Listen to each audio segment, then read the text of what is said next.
people who have known victims of crimes that have appeared in the media. What happened after the media lost their interest in broadcasting?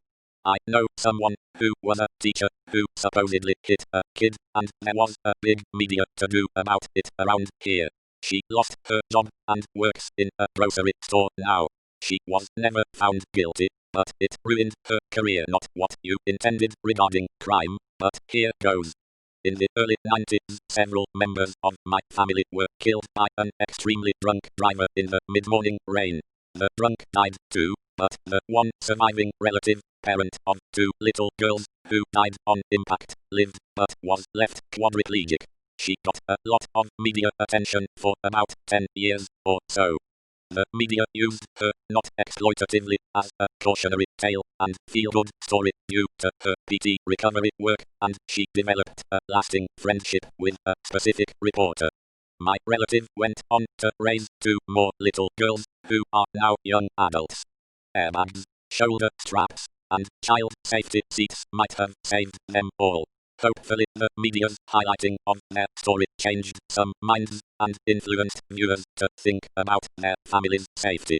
Buckle up and keep your kids protected. My cousin was killed by a man she went on a date with, and there was some media attention. She had just divorced after a 20-plus year marriage, and he was the first guy she had a date with. The date didn't go well, and she politely denied a second one. He showed up at her house really late, yelling and banging on the door so loudly a neighbor called police. She opened the door, he shot her twice, and then himself. Media didn't report he didn't die instantly like she did. Medevac came out, but he was so far gone they didn't load him in. He died at the scene. My very young cousin was abducted and murdered, and the police had tunnel vision for my aunt. It ended up being 2 people completely unrelated to us. The media was constantly painting my aunt in a bad light. Social media made it worse because every Joe Blow and Jane Doe Facebook detective was on the case, theorizing why she was the killer and bringing up our family's criminal history. This actually prolonged the investigation because they were so focused on my aunt, even going as far as to hire actors to get her to confess to them. The media dropped it as quickly as they had picked it up after the 2 scumbags went on trial. My aunt doesn't talk to anyone anymore and always asks for handouts on social media.